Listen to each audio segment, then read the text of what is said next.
Amigas y amigos del programa A 8 Columnas, bienvenidos. Continuamos este ciclo de programas especiales con el padre Laudy Zambrano tras la pista histórica de cómo transcurrieron los 3 últimos años de vida de Jesús de Nazaret. Sus momentos, su historia, fechas. Ya descubrimos en el programa pasado que José no fue carpintero y que no hay fecha exacta del nacimiento de Jesús. Aunque dejemos quieta esa fecha del 25 de diciembre. ¿Y cuál es el problema? Bueno, ahora continuamos conversando con el padre Laudy Zambrano. Habíamos quedado en el momento histórico en que se reconstruyó el templo de Jerusalén, un esplendor. Pero antes le voy a pedir al padre Laudy, no hemos explicado a la audiencia esta hermosa estructura que tenemos. Padre, bienvenido. Sí. Primero voy a describir al templo para pasar a lo que quién vivía en el templo, que era la palabra de Dios. Correcto. Al llegar a Betfagé, la gente veía los muros del templo de Jerusalén y veía esa maravilla que era el santuario, que consistía en 3 formas: el porche, el santo y el santo de los santos. Imagínate a Jesús, la ternura y la emoción que sentiría. Imagínate la emoción del ciego de Jericó, Bartimeo, cuando pudo entrar por la puerta de Judá, que era una triple puerta y otra doble puerta. Por la triple se entraba y por la doble se salía. Y entonces poder Jesús postrarse 13 veces, poner la frente en el suelo 12 veces en honor al pueblo de Israel, y después pararse frente a la puerta de Nicanor y contemplar el altar de los sacrificios, el porche que tenía una gigantesca mata de uvas hecha de plata, oro y piedras preciosas. Los grápulos de uva eran piedras preciosas. Todo eso pereció en el templo porque Roma se los llevó y se llevó todas las riquezas del templo. De allí podía ver las puertas del santo cubiertas por una cortina, donde solo los sacerdotes podían entrar. Dentro de ese lugar estaba la menorá, una lámpara de 7 brazos, que la única iglesia que hay en Maracaibo que lo tiene es el Centro Bíblico. Luego había una mesa con los panes de la presencia. En hebreo se dice lejen hapanim. Estos panes eran unos panes grandes con unos grandes granos de incienso que se cambiaban de sábado a sábado, 12 panes y 12 granos de incienso. Y estaba una especie de anafe, la gente dice anafre, una especie de anafe, donde había fuego encendido, carbones encendidos, que los sacerdotes no los podían dejar apagar ni de día ni de noche. Los sacerdotes se turnaban día y noche para mantener el fuego sagrado encendido. Y entonces ahí ponían el incienso para incensar la entrada del Santo de los Santos, cubierta por una cortina de lana hecha de varios colores, de blanco, azul y rojo granada, y con unas granadas diseñadas y el arca de la alianza con 2 querubines sosteniendo con sus alas una plataforma de oro, donde Yahvé, sentado en el aire, ponía el pie derecho allí sobre esa plancha de oro, ¿verdad? De manera que solo el sumo sacerdote podía entrar allí, cuando lo más que lo podía hacer una sola vez en el año, que era en la fiesta de el perdón, de la penitencial, en la Hag Kippurim. En la Hag Kippurim él podía entrar en el santuario y recibía revelaciones de parte de Yahvé Sabaoth, y después podía decir lo que el Yahvé le decía. Por eso el sumo sacerdote era un profeta. A pesar de que José Caifás era lo malo que era, ¿verdad? El Evangelio lo considera un profeta porque profetizó, ¿verdad?, que Jesús iba a perecer por el pueblo. De manera pues, allí se guardaba 3 copias de cada libro de la Biblia, en un gigantesco sagrario que se llama Aarón, como este. Este está escrito una sección en hebreo y otra sección en griego, porque el Antiguo Testamento fue traducido al griego en el año 246 antes de Cristo y contenía los 45 libros. Pero después, con la catástrofe del año 70, pues todos los rollos se quemaron, se perdieron los originales y ocurrió que hubo 7 libros que desaparecieron.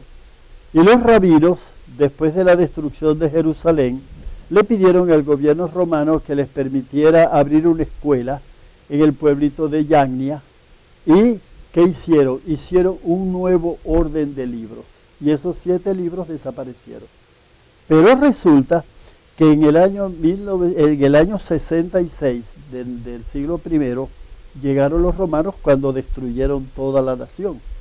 Y entonces había en Israel los esenios, que eran unos judíos piadosos que vivían en el desierto y que huyeron del templo porque el sumo sacerdote de la época fue perseguido por negarse a aceptar el calendario solar que contaba de 360 días, porque el calendario que se tenía era el lunisolar, que era de 450. Por tanto, al cambiar el calendario, las fiestas cambiaban. Y ellos, en rechazo, se fueron al desierto, hicieron una especie de monasterio, vivían en las cuevas vecinas, pero iban al monasterio a tener comidas sagradas, baños de purificación y sobre todo a escribir. Y escribieron cientos y cientos de materiales,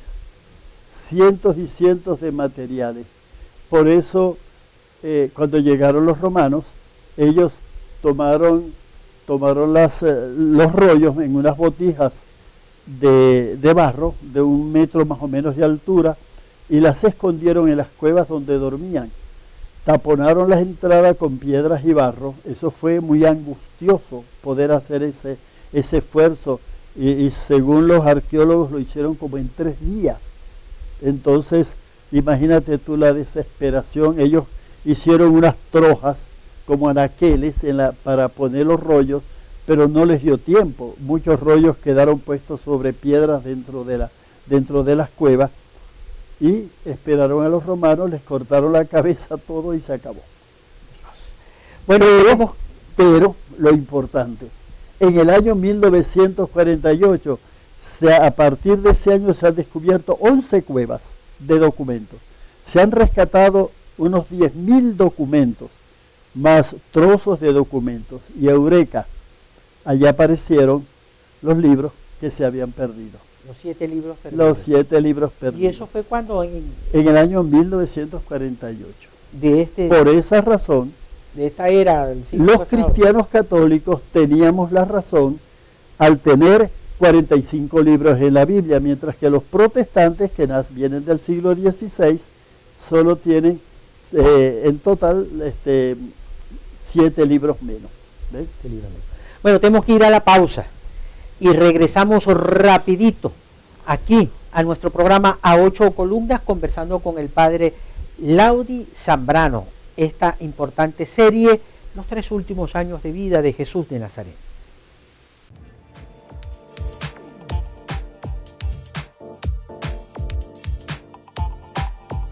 Ya regresamos con A 8 Columnas.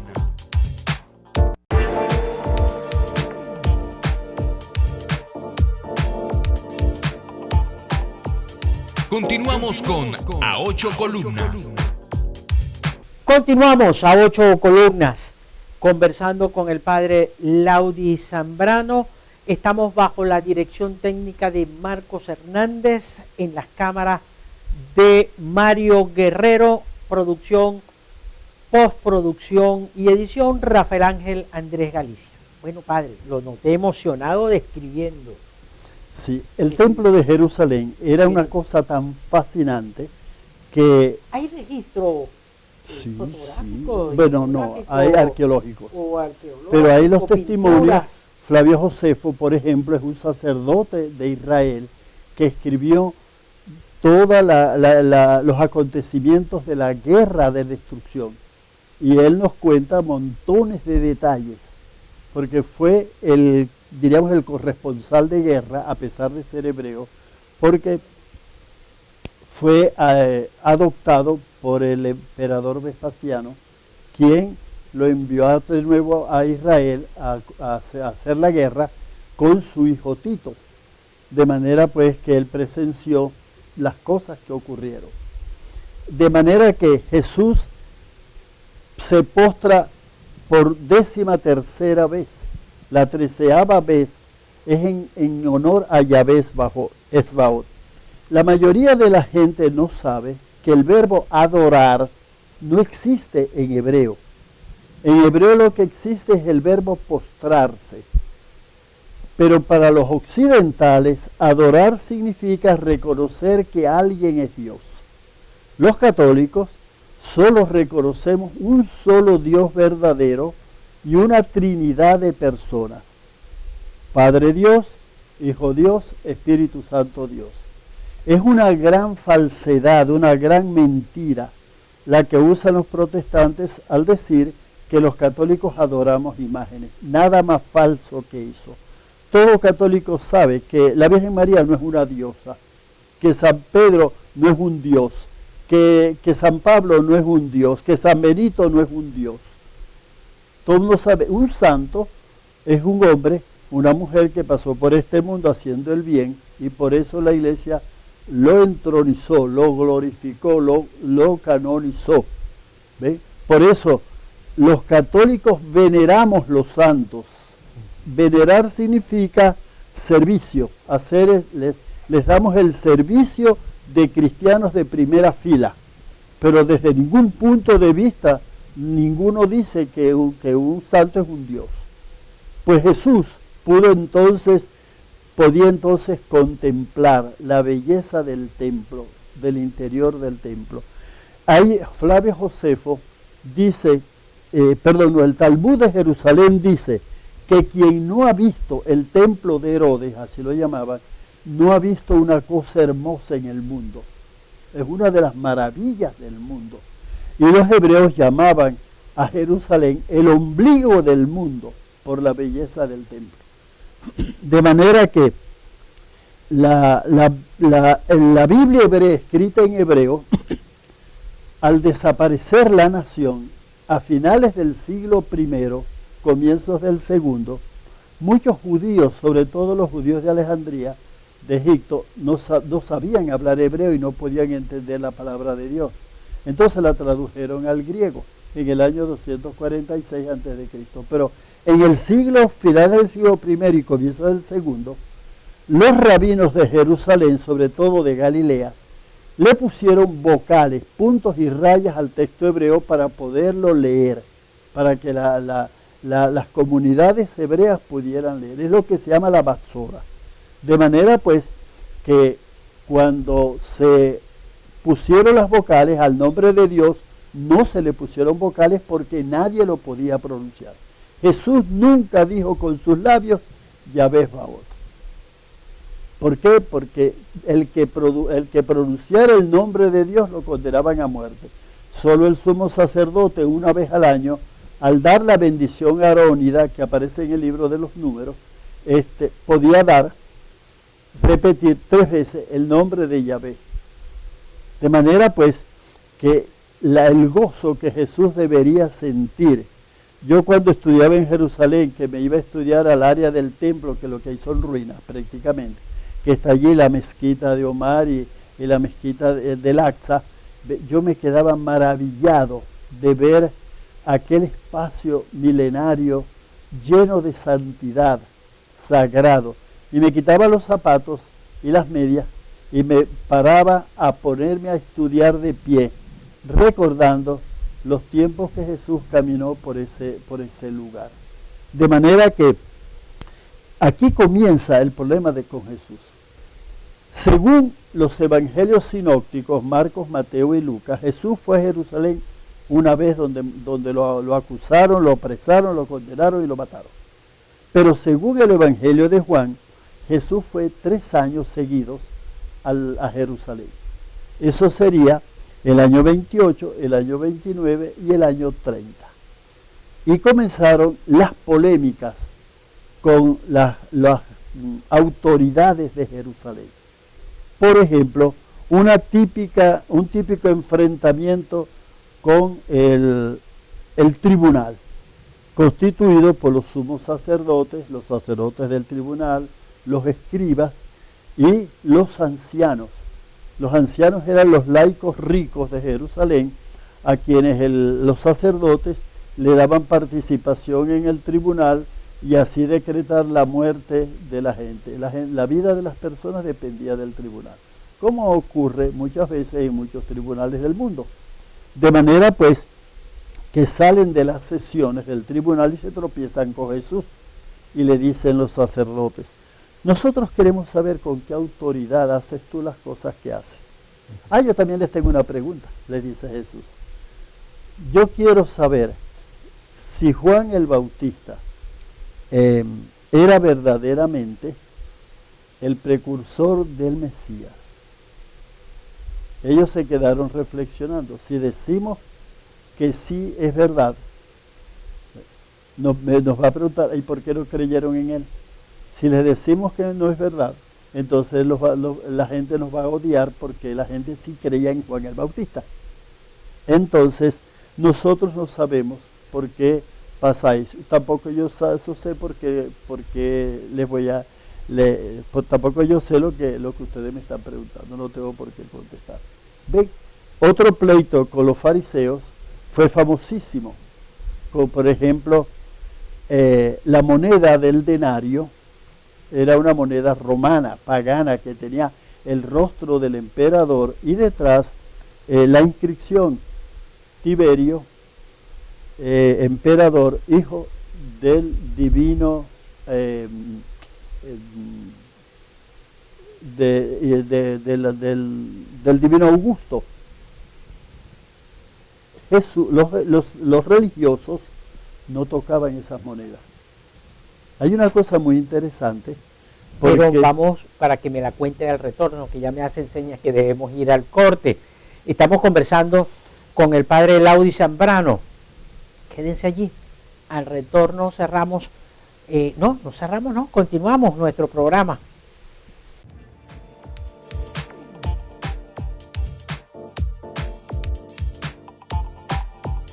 Ya regresamos con A Ocho Columnas.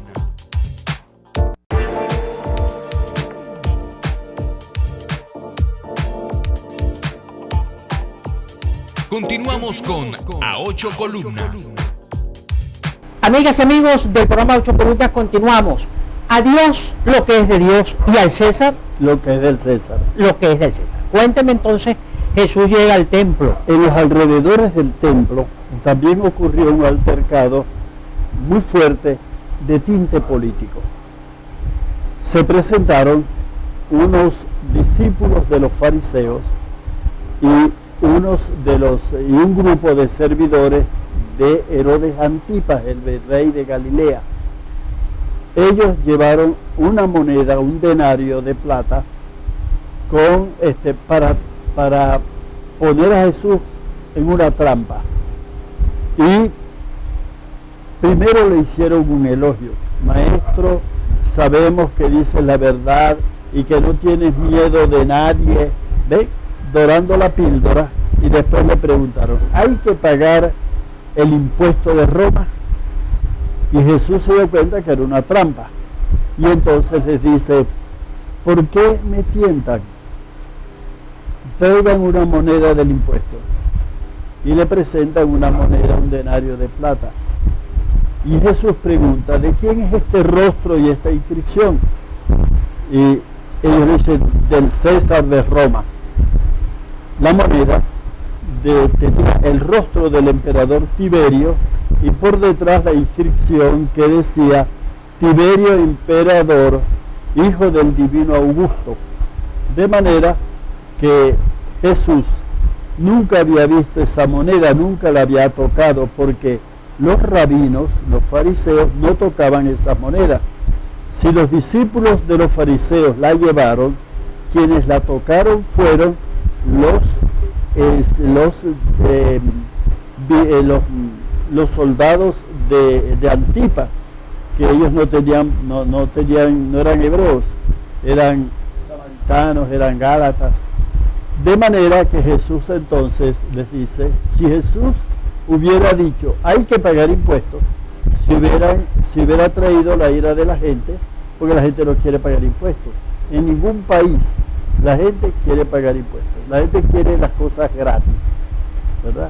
Como siempre, ¿eh? Como siempre, igual que está pasando en todo el mundo moderno.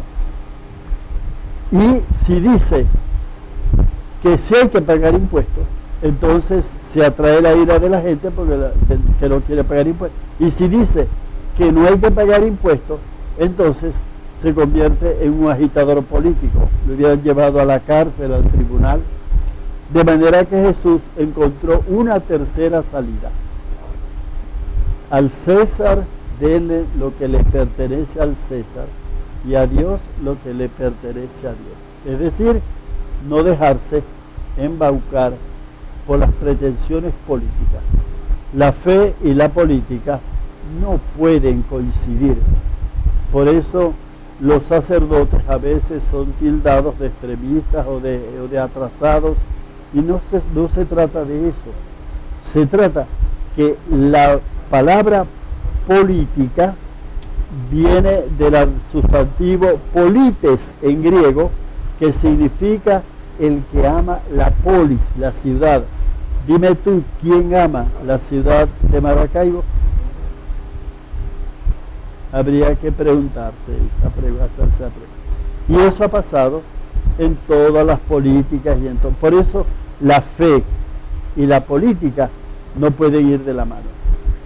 Sin embargo, parece que por estos tiempos modernos van muy de la mano. Por eso, porque cada proyecto político tiene, entre otros actores, a un sacerdote, a un ministro de un culto evangélico, algún líder religioso. Estoy de acuerdo con usted en que política y religión, no van de la mano. No van de la mano. Eso es dinamita pura. Bueno, vamos a ir a la pausa y al retorno vamos a entrar entonces. Jesús visita el templo y luego cuál es el recorrido de allí Jesús. Comienzan los problemas de Jesús, porque se atrae la ira del tribunal. El tribunal está compuesto de tres tipos de hombres: el sumo sacerdote y los sumos sacerdotes que perdieron el puesto, pero que seguían gozando de los privilegios del templo. El templo se había convertido entonces en un negocio que sostenía a la clase sacerdotal. Por eso el templo se va a convertir en un problema álgido, en un problema amargo para Jesús, que lo veremos en su momento justo. Luego, los laicos eran los escribas, que eran los expertos en la ley religiosa. Ellos sabían cómo modificar y cómo cambiar las normas sagradas para hacerlas ambiguas. Por eso se atrae la ira de Jesús. Hay dos letras hebreas. Una es la Bau, que es la vela bidental en hebreo, y la Yod, que es la I consonante, lo que llamamos la Y. Pero que ellos decían, no, aquí la Yod es vocal, no es consonante. Aquí la Bau no es consonante, es vocal. Y así modificaban entonces las normas legales. Las normas legales, ¿verdad?, práctica se llamaba la halakha, que viene del verbo halaka, que significa caminar, cómo comportarse. Pero Jesús no se comportaba como ellos. Y luego estaban los ancianos. Los ancianos eran los ricos de Israel que le hacían grandes donaciones al templo y por eso lograban que el tribunal los recibiera. Y ellos decidían, en estos tres tipos de grupos, decidían la vida o la muerte de una persona. Allá, qué interesante. Vamos a dar una pausa y retornamos rápidamente, cerramos este programa para continuar nuestra serie con el padre Laudi Zambrano, los 3 últimos años de vida de Jesús de Nazaret. Ya venimos.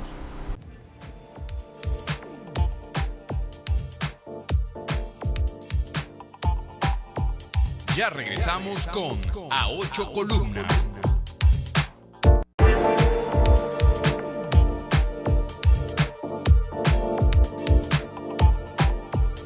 Continuamos con A Ocho Columnas.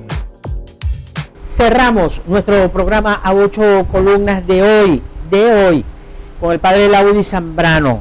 Jesús en líos políticos. Entonces, con la élite política del momento, que lo veía, bueno, como un mago, como un hombre que rompía las leyes tradicionales. ¿Qué diferencia hay entre fe y política? No es religión, sino fe. Fe. Es la obediencia a Dios.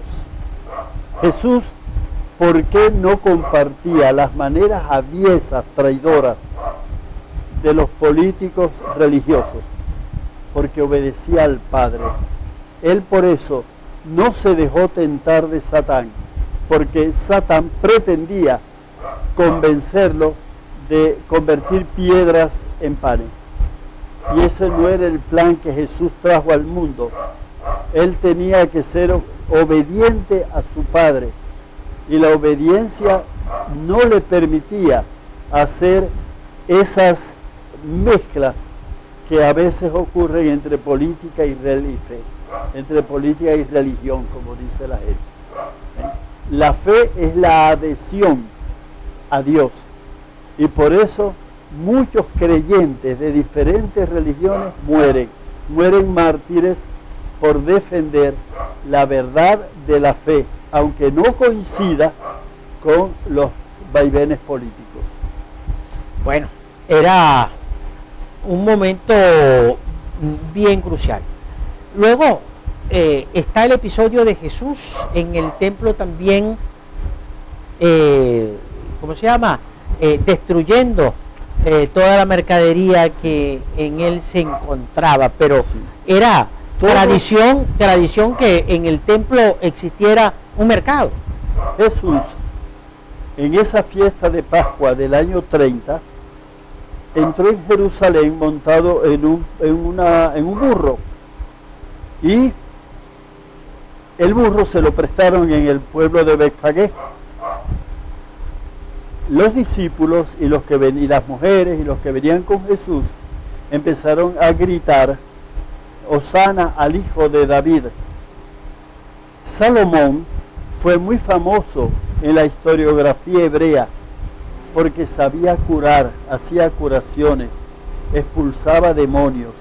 Incluso cuenta Flavio Josefo que un primo suyo, un pariente suyo, no existía la palabra primo, un pariente suyo le hizo un conjuro a un endemoniado y lo curó con unas raíces que, prescrita por Salomón, que lo tenían en el interior de un anillo, delante del que fue después el emperador Vespasiano, para que tengas una idea pues de las cosas que se pueden mezclar entre fe y entre religión.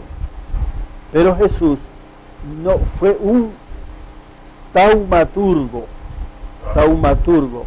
Un taumaturgo es una persona que cura, pero normalmente encontramos modelos que Jesús, por ejemplo, va a curar a un ciego y lo saca del pueblo y lo lleva aparte y le dice que no diga nada, Es lo que se llama el secreto mesiánico.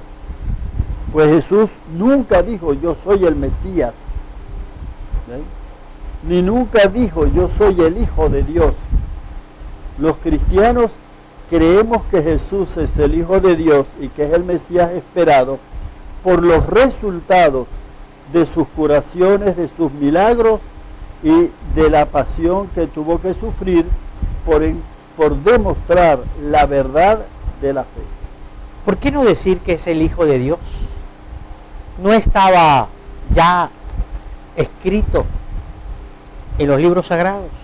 Sí, la palabra Hijo de Dios, ¿verdad?, tiene varias acepciones, pero nosotros creemos que Dios desde toda la eternidad engendró, no creó, engendró un hijo en su inteligencia. Por eso ese hijo es coeterno con el Padre. Y en el siglo I, el Espíritu de Dios, la tercera persona de la Trinidad, lo engendró en el vientre de María. Y Jesús por eso fue verdaderamente hombre y verdaderamente Dios. Nosotros llegamos al final de nuestro programa por el día de hoy. Continuaremos conversando con el padre Laudi Zambrano, agradecerle la amabilidad que ha tenido en darnos apoyo en esta serie especial, los 3 últimos años de vida de Jesús de Nazaret. Estuvimos en la dirección técnica de Marcos Hernández, en la cámara Mario Guerrero, en la producción, edición y postproducción Rafael Ángel Andrés Galicia. Mi nombre, Rafael Simón Galicia. Sigan con nuestra excelente programación, será de noticias. Donde está la noticia, está Galicia. Más vale creer en Dios que en hombres poderosos. El Señor bendiga sin límites al pueblo venezolano.